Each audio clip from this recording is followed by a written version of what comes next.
Olá, meus amigos. Ótimo reencontrá-los hoje. E aqui, no nosso Eis a Questão, hoje uma pergunta muito interessante do concurso do Ministério Público do Rio de Janeiro. Pois é, quem está se preparando para o MP do Rio, fica atento.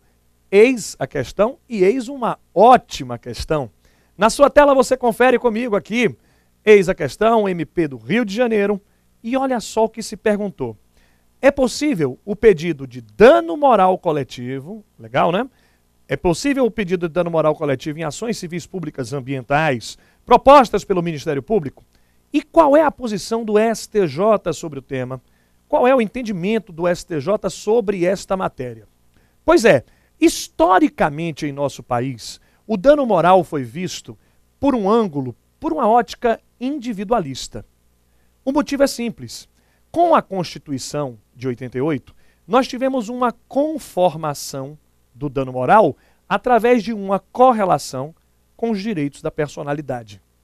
Com a Constituição, o dano moral deixou de ser um dissabor, uma vergonha, um vexame, um sentimento negativo, e passou a ser a violação de um direito da personalidade. Consequentemente, violação do direito da personalidade de uma pessoa. E o dano moral, assim, se conformou com uma ótica individualista. Entretanto, alguns diplomas legais em nosso país passaram a fazer referências à possibilidade de danos morais difusos e coletivos. Aqui eu me refiro a 2 diplomas legais em específico.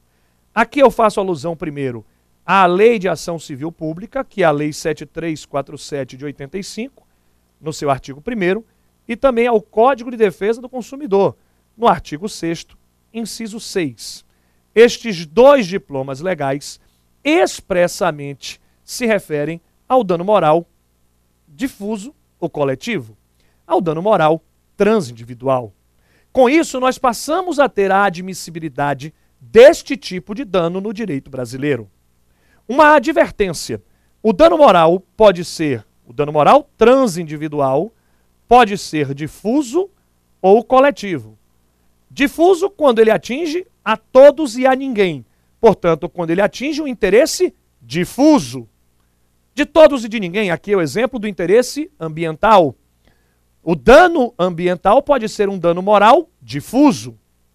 E as ações civis públicas, baseadas na defesa do interesse do meio ambiente, está aí a resposta, podem admitir pedido de dano moral difuso.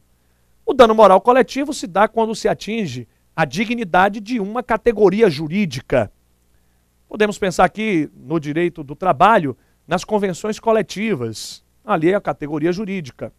No Rio de Janeiro há também menção a uma ação civil pública proposta pelo Conselho de Enfermagem contra um motel que havia espalhado placas de outdoor pela cidade com os seguintes dizeres: liberte a enfermeira que existe em você. E o Conselho de Medicina entendeu que ali haveria uma violação à personalidade coletiva da categoria. Então o dano moral pode ser difuso ou coletivo, o dano moral pode ser transindividual quando houver a violação da dignidade de todos e de ninguém, enfim, a dignidade transindividual, ou quando houver a violação da dignidade de uma categoria.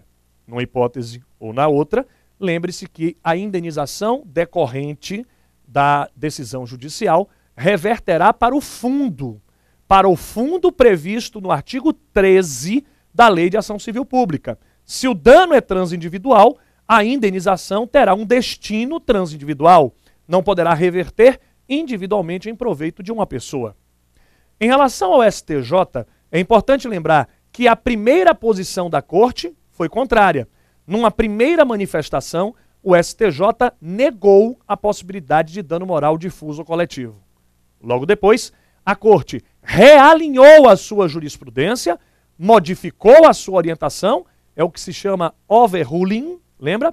Overruling é a mudança de precedente, é a mudança de jurisprudência, e hoje o STJ admite com tranquilidade o dano moral difuso ou coletivo. Esta é a nova orientação do STJ. Muito boa sorte a todos. Eis a questão. Eis o seu estudo. Muito boa sorte, bons estudos. E eu te espero, como sempre, aqui no SERES. Até mais.